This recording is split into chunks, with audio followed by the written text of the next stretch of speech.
আচ্ছা, আপনার বাড়ি হলো কোন জায়গা? কুমিল্লা। কুমিল্লা। আপনার যে কত বছর মাইজি ব্যবসা করেন? 5 বছর। 5 বছর। আপনার থেকে নোয়াখালীর লোক কোনো ঠান্ডা নিচ্ছে না। আপনার লগে কোনো খারাপ আচরণ করছে? তাইলে আপনার বাড়ি কুমিল্লা, আপনি নোয়াখালী এই ঐতিহ্যবাহী জিলা স্কুলের সামনে আমরা এখন আছি, বিনিময়ের সামনে, বিনিময় বিজ্ঞানের সামনে।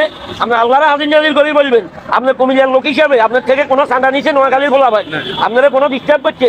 তাইলে আপনাদের কুমিল্লার লোক হই নোয়াখালীতে ব্যবসা বাণিজ্য করতেছেন, ভালোভাবে করতেছেন, ভালোভাবে দিন কাটাইতেছেন। আপনার থেকে কোনো ফলা পায় না। এক গেল সর্বত ঠান্ডা স্বরূপ খায় না। তাই আপনাদের কুমিল্লার আরো হাজারো ব্যবসায়ী এই যে মাইজি শহরে আসি ব্যবসা বাণিজ্য করতেছে, কোনো ব্যবসায়ীর লোকের নোয়াখালীর কোনো লোকের বিচারণ্ড আছে, বেজার আছে? এই যে সিলভারের ব্যবসা করে, স্ক্রাবের ব্যবসা করে কুমিল্লার লোকজন আসি, আপনাকে আছে লোকের রূপে।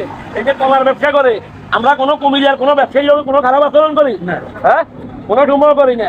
তাইলে কালকে আমাদের নোয়াখালীর লোকের উপরে এভাবে হামলা করছে আপনাদের কুমিল্লাবাসী, এটা কি উচিত করছে এরা? হ্যাঁ, এটা তো এরা উচিত করে না। তাইলে কুমিল্লাবাসী এই যে এত উত্তেজনা, এত বড়াই, কিসের এত অহংকার?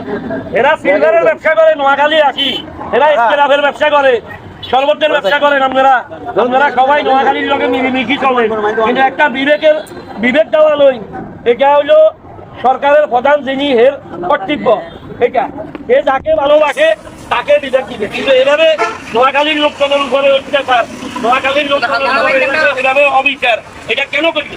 এটা আপনার বিবেক কি কর? ব্যবসায়ী আছে, স্ক্রাব কর, সিলভার কর, এই এখন হাইলারি টোকাইয়া কর, হাইলারি বেসিয়া কর, এই বত শিশি কর, যেটুকু পুরো বাড়ি কমিলে কোনোদিন আরে এদিন কেন আর এখন মোবাইলে চলে গেছে একটা বাবা এর বাড়ি কমিলে কিন্তু একটা কথা যত মোবাইল তো অনেক অনেক দামি ছিল মোবাইল চলে গেছে কিছুদিন আগে আবার 8-15 দেশের বাড়িও কুমিল্লার কথা এবার বুঝেন, এই যে এদের এলাকার মহিলারা অন্তত 20-25 মহিলা আছি,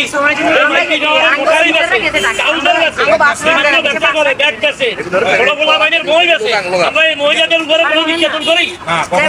এই সর্বদারা ভাই মেয়েরা আমি সামনে দেখি এর থেকে কেউ আমাদের জিলা স্কুলের পোলা বাইরেও কোনো টুকু খায় না, তার মানে আমার স্কুলের সামনে ব্যবসা করে, এর থেকে কেউ খায় না।